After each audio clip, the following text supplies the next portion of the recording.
সবাইকে নমস্কার আমার ইউটিউব চ্যানেলের পক্ষ থেকে। তা আমি এখন যে বিষয়টা নিয়ে আলোচনা করব সেটা ব্যাকরণের শব্দকে নিয়ে। আসলে শব্দ কাকে বলে? অর্থবোধক ধ্বনি বা ধ্বনির সমষ্টিকে শব্দ বলে। শব্দ প্রধানত তিন প্রকার, একটা হচ্ছে কি গঠনমূলক শব্দ দুই প্রকার, অর্থমূলক শব্দ, একটা হচ্ছে উৎসমূলক শব্দ। তাহলে অর্থমূলক শব্দ হচ্ছে তিন প্রকার আর হচ্ছে উৎসমূলক শব্দ হচ্ছে পাঁচ প্রকার। নিম্নে আমি সেগুলো আলোচনা করব। তাহলে এখানে গঠনমূলক শব্দ দুই প্রকার, কি কি? এটা হচ্ছে মৌলিক শব্দ, একটা হচ্ছে সাধিত শব্দ। মৌলিক শব্দ হচ্ছে গাছ, লাল ফুল, এবং সাধিত শব্দ হচ্ছে পরিচালক। এখানে অর্থমূলক শব্দ তিন প্রকার, সেগুলো কি কি? একটা হচ্ছে যৌগিক শব্দ, একটা হচ্ছে রূঢ়ি শব্দ, একটা হচ্ছে যোগরূঢ় শব্দ। এখানে রূঢ়ি শব্দগুলো কি কি? যেমন ধরেন যে হস্তি, হস্তি থেকে হাত, গবেষণা থেকে গোযোগ এসোনা। হস্তি মানে হাত আছে যার, গবেষণা গোযোগ এসোনা, বাদামি না বাসি, একটা হচ্ছে তৈল, একটা হচ্ছে সন্দেশ, একটা হচ্ছে প্রবীণ। ঠিক আছে, এখানে হচ্ছে যোগরূঢ় শব্দগুলো কি কি? যোগরূঢ় শব্দগুলো হচ্ছে রাজপুত্র, একটা হচ্ছে পঙ্কজ, একটা হচ্ছে মহাযাত্রা, একটা হচ্ছে জলধি, একটা হচ্ছে তুরঙ্গ। ঠিক আছে, আসলে জলধিটা যেটা জলধি, সেটা জলধি হচ্ছে সমুদ্রকে বোঝানো হয়েছে, মহাযাত্রাকে মৃত্যু বোঝানো হয়েছে, রাজপুত্রকে জাতি বিশেষ বোঝানো হয়েছে, আর পঙ্কজকে পদ্মফুল বোঝানো হয়েছে, তুরঙ্গকে ঘোড়া বোঝানো হয়েছে। এখানে শব্দ শব্দ যখন বাক্যের মধ্যে থাকে তখন তার নাম হয় পদ। তাহলে পদ কখন হয়? তাহলে শব্দ যখন বাক্যের মধ্যে থাকে তখন তার নাম হয় পদ। এখানে লগ্ন প্রধানত চার প্রকার, বিভক্তি আছে, নির্দেশক আছে, বচন আছে, বলক আছে, আর বলক। তাহলে বলকটা কিন্তু অনেক ইম্পর্টেন্ট, সেজন্য আমি ভেরি ভেরি দিয়ে রাখছি এখানে, তখনই বা এখনো বলক। এখানে উৎসমূলক শব্দকে পাঁচ ভাগে ভাগ করা হয়েছে।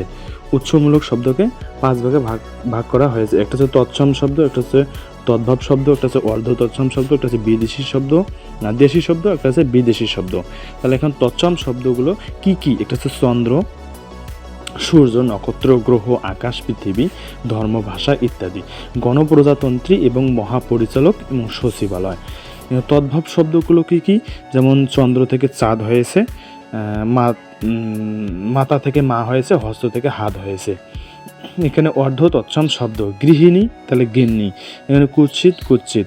এখানে দেশি শব্দ, এখানে ডোবা, লাউ, ঢেকি, ডিঙ্গা, এগুলো হচ্ছে আমাদের দেশি শব্দ। ঠিক আছে, এগুলো হচ্ছে আমাদের দেশি শব্দ। কি কি? ডোবা, লাউ, ঢেকি, ডিঙ্গা। বিদেশি শব্দ, তাহলে বিদেশি শব্দগুলো কি কি আছে? যেমন ফার্সি আছে, ইংরেজি আছে, হিন্দি আছে, পর্তুগিজ, তুর্কি, চীনা। চীনা শব্দগুলো কি কি? চা, চিনি, লিচু। হ্যাঁ, চা, চিনি, লিচু, লেচু চীনা শব্দ। জাপানি শব্দ, জাপানি শব্দ মেক্সিকান শব্দ, মেক্সিকান শব্দ কিন্তু যেমন চকলেট, চকলেট, চকলেট। আচ্ছা, আরবি শব্দ আছে, আরবি শব্দ যেমন আল্লাহ আছে, ফার্সি শব্দ। তারপরে হিন্দি শব্দগুলো আছে, হিন্দি শব্দ, ইংরেজি শব্দগুলো যেমন আছে স্কুল, কলেজ, বিদ্যালয়, school, college, university, cricket, football, এগুলো হচ্ছে ইংরেজি শব্দ। বিভিন্ন শব্দগুলো নিয়ে আমাদেরকে আলোচনা করা লাগবে। এখানে আরেকটি বিষয় টপিকস আছে, সেটা হলো যে পদ। পদ অনুসারে 8 প্রকার শব্দ। তাহলে শব্দ পদ প্রশ্ন আসতে পারে যে পদ অনুসারে শব্দ কত প্রকার? 8 প্রকার। কি কি? বিশেষ্য, বিশেষণ, সর্বনাম, অব্যয়, ক্রিয়া, অনুসর্গ, আবেগ ও যোজক। তাহলে এই 8টি হচ্ছে কি? পদ অনুসারে শব্দ 8 প্রকার। সকলকে ধন্যবাদ। ভালো লাগলে লাইক, কমেন্ট, শেয়ার করবেন।